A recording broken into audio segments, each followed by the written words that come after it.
Exactly. It's me, Bussy, and welcome back to Hot or Rot. And today we'll be breaking down the Who Wore It Best runway and main challenge from RuPaul's Drag Race UK Series 2, discussing that shocking elimination and asking the question, what in bloody hell is going on here?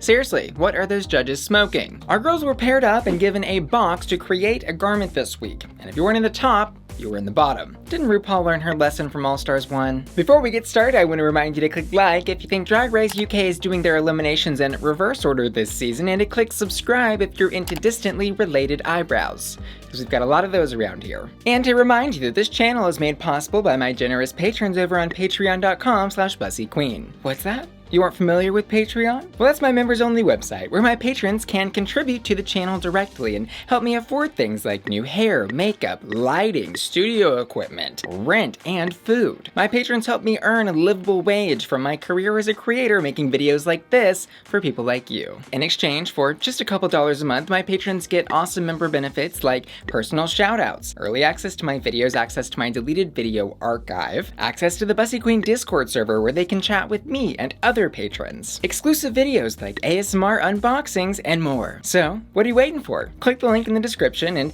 join my patron family today on patreon.com/Bussy Queen. Thanks. Now, let's get this party started. First up, the newest Beetleborg, Tayce. Also, for those of you that didn't grow up in like the 90s and early 2000s and also live in the US, that was some weird like knockoff of Power Rangers where the superheroes were literally beetle cyborgs, and Tayce is giving me exactly that, and I love it. Now, the seamstresses in the comments can say whatever they want about the complete lack of hem and disconnected sleeves and safety pins trying to disguise said lack of hems, but this garment is amazing. For what she doesn't have in sewing skills, she made up for in vision. She looks stunning. Also, she got read by Michelle for reusing the hair from that Welsh dragon runway, but I was actually happy to see it again. I think anytime Tayce takes an opportunity to not wear a 60-inch flat wig on the runway is refreshing and fun. This beetle may have been pushing some dung down the runway, but I would still wear it. This look was hot. Next up, Puff Puff Pass. It's Ahura. She was also given the black box paired with Tayce and also pulled off one of the best runways of the night. Girl, black is in, black is back, black is the new black. There we go. Ahura is giving me like a little 80s supervillain, a little Cruella, a little Parisian in the streets looking for a baguette. You know what I'm saying? But it's also not necessarily one of the most original silhouettes or visions for an outfit for me personally. We have seen this almost exact outfit on Sharon Needles back on season 4 for the Bitch Ball. Maybe if they had a drag daughter together, they could name her Sharon Fashions. I do actually really love this look. The cape on it with the sleeves is really fun. The cat suit is cute, if a little boring, but well constructed overall. My only critique on this look is I love the bronze in the shoes, and I think I would have loved to have seen some of that bronze color brought up maybe into the hat or the shoulders somehow, just to really tie the look all together. Ahura's cat suit left me itching for more. Or maybe it's my allergies, but this look is hot. Of the two, who wore it better? This is a really difficult one for me because I loved the vision for Tayce's outfit so much, but Ahura's was better constructed. I have to pick Ahura's just because, like, if I was sitting on that judging panel and the challenge is to create a well-constructed garment from the materials that you're given, Ahura wins. Next up, the big, pink, furry box. First in this category is Ginny Lemon, and y'all, this look. The dress that she constructed literally is one sheet of silky pink fabric wrapped around her body and then I don't know what, like taped with scotch tape in the back. I mean, it's not great. She walked out though and she really was feeling that like Paris Hilton who fantasy, but she really was giving me more like Nick Kroll as Liz and Liz and Liz, the little like sketch comedy show, which I love that character to death, but the garment left so much to be desired here. And that hair did too. I think there is a way that Ginny can incorporate a little bit of glamour and self-acceptance and love and beauty into her highly campy and outrageous style of drag. This, however, was not it. Okay, I think we can all recognize and admit that. Ginny, I have fallen in love, but this look on the runway tonight was unexcusable for me.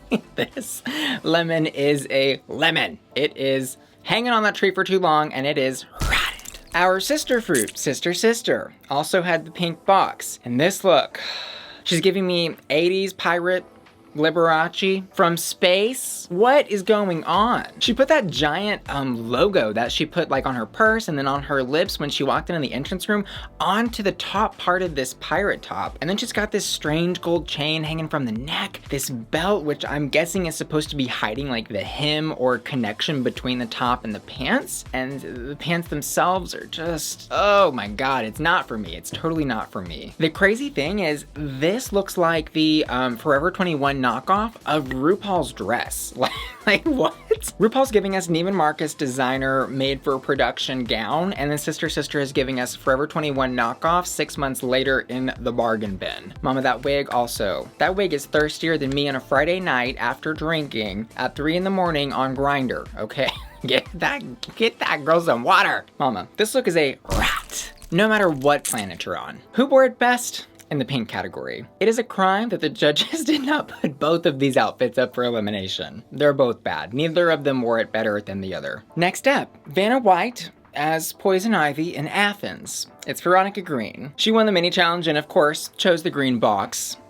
You know, she's got green in her name. It's a fantasy that I'm here for. This look is pretty. Not perfect, but it's really pretty. Sure of a hell lot way more than I could ever have done with a sewing machine. And she had a clear vision for her look. And it is put together. And as she says, it is hemmed and lined. And before we talk anything else about her, can we talk about her wigs? Because every time that camera zooms in on her lace fronts, she is plucked, laid. That hair is growing from her scalp. I'm loving the single victory roll in the hair as well. And if she keeps on a roll in challenges like this, well, she may just end up with a RuPaul's Drag Race victory. My critiques on this look, it's not fitted the best in the top, like the boobs are like a little too high on the chest or something, and it looks like the cape is pulling the top like over to the side, but for what we have on this runway, that is a pretty good construction. Maybe it's Maybelline and maybe it's just the luck of the Irish, but this look is hot. Next up, Tia, Kofi, or olive oil. The olive oil reference is not my own, but the judges were right. This is not spinach that Popeye would want to shove down his throat. It's at the bottom, but maybe not the very bottom of the barrel. Like she was like, green rouged ruffle sash and a bow. And another bow around the waist as a belt. And then some green fabric cut in random shapes as a skirt. I spent a little bit of time trying to figure out exactly what she was going for. Like, was it hula girl? Was it badly wrapped Christmas present? Piece of spinach? Green screen? Like, it's very confusing. And then I kind of realized she probably was just going for the best that she could. And unfortunately, it wasn't enough. Unfortunately for Popeye, this spinach rotted in the can. But also, I was so shocked when she was having her little moment on the stage and she didn't think that she's pretty. And RuPaul is right. Like, Tia would be a runway model here in America. Of the two who wore it best, the judges got this one right. It was Veronica. Next up, Moon, elimination.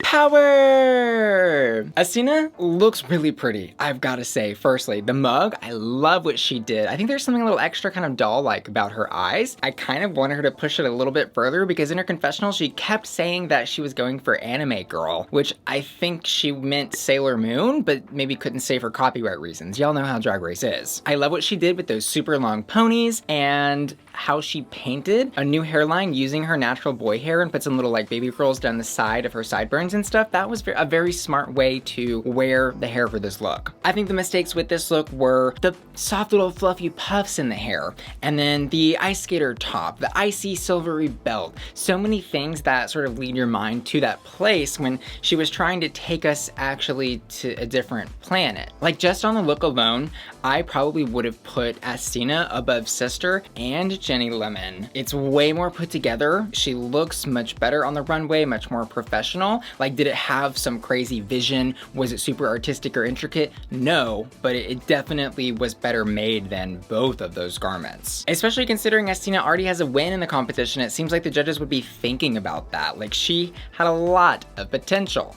Girl, she's gone too soon. Anyways, Asttina, I see you later. This look was a wrap.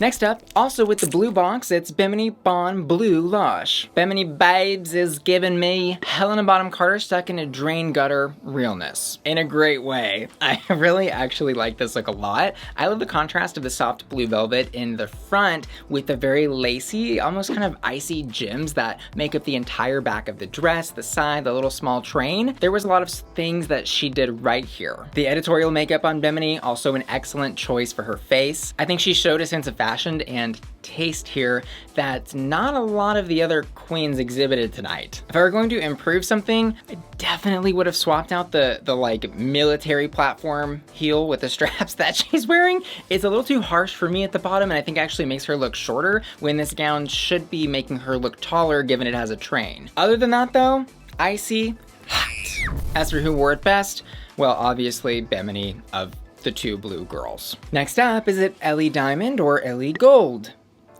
This look was really pretty. This is the level of attention to detail that I expected in an Ellie Diamond garment. Rhinestones, ruffles, pearls. Like, her sugar daddy was like, where do you want the pearl necklace? And she said, everywhere. She said she was going for a Marie Antoinette fantasy. Like, I see the inspiration in the hair, but you really don't get that in the outfit, in my opinion, until she turns around and you see the giant bustle on the back with that huge bow. Like, I wanted her to kind of go all the way with that. I was also a little surprised to see that somebody with such attention to detail and ability to make stuff like this either forgets or maybe she ran out of time to put nails on. And I know, drag does not require nails, okay? I'll be the first one to tell you. But on the RuPaul's Drag Race runway, when your hands are just out there for the judges to see so prominently, I think maybe could have enhanced this a bit. Anyways, this look definitely, for me, is an 18 karat hot. Also, was everyone like gagging at how shocked RuPaul was acting when she was like, she can't afford to live from her drag. She works in the drive-thru. It was very much Lucille Bluth in Arrested Development asking Michael, like, how much could a banana cost, Michael? Unfortunately, yeah, that is the reality not only where she lives, but in a lot of places of America. Most drag performers are not making that much money on stage, unless they're Ru girls, which is why everybody wants to be a Ru girl. And finally, also with the gold box, was Lawrence Chaney. This was so silly, so campy. She's giving me Ursula dressed up as a young woman, dressed up as an old woman, infiltrating the nursing home to sleep with and marry all of the rich men on their deathbed so that she can collect their fortunes.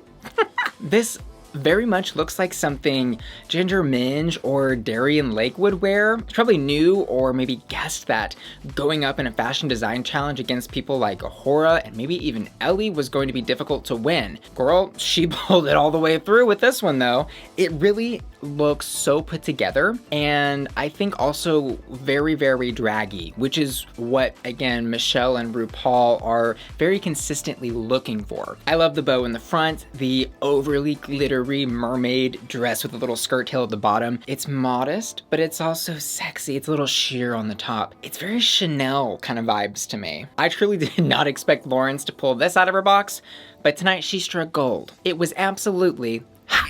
Who wore it best? Obviously Lawrence. Ellie's was very pretty, but I think just when you're comparing these side by side, I think having the full glam silhouette in the gown, it just looks better than a bodysuit, even if that bodysuit has a big bustle in the back. Now, the bottom two, this, I want y'all to go off in the comments about this. Let me know what y'all are thinking. Like, are the judges making the right decisions here? I think there is an argument of the 6 bottoms to put Tia and Asttina up for elimination, but there's also a very strong argument to put Ginny up for elimination for that dress. It really doesn't matter if RuPaul asked her to do glamour or not. That is still the dress that she made, and the other contestants are being judged based on their ability to create outfits off of the materials they're given, not whether or not they're presenting a certain style of drag. You know what I'm saying here? I think absolutely Ginny does deserve a lot of credit for going outside of her box, but it's almost kind of like playing favorites at this point when you're given a design challenge and then you give extra assignments to one person and not the other contestants. Anyways, it is what it is, and it's RuPaul's Drag Race, not Bussy's. I did do a lip sync reaction to Tia and Astina's lip sync, and that is available exclusively on my Patreon, so you can check it out there. But in short, I think that should have been a double save. They both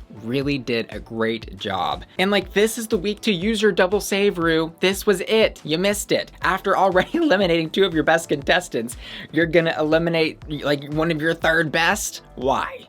I'm shook. I really am shook. As for my hottest hat this week, I'm gonna choose the one that is best constructed and that I would wear. And my hottest hot goes to Ahura. I also asked my patrons to vote for their hottest hot, and this week they've chosen Lawrence Chaney. And y'all can roast me for that pronunciation however much you want, because I don't care. I want to say thanks so much for watching today's video and give a special shout out to Diana, Abeloth, Yanni the Saiyan, Tina, Jasper, Wesley, Ron, and Ariana, who have just joined my Patreon at the hat tier and above, and Anthony, Bradley, Cameron, Christopher, Craig, Evan, Freddie, Glenn, GJ Bearclaw, Got the Morbs, Jenny, Gen X, Jonah, Johnny, Kazuko, Kevin, Kiki and John, Olympus, Mons, Venus, Ron, Sailor, Shannon, Sky, Sunshine, Tina, Timotheus, Timothy, and Unique, who are all supporting me at my hottest hat tier, and Angel, Caroline, Hope, JB, Marty and Cheesy Boy, Matthew, Mike, Nurse Luca, and Tom, who are all supporting me at my Bussy Queen collector tier. Thanks so much for watching, and I'll see you guys next week. Love ya. Bye.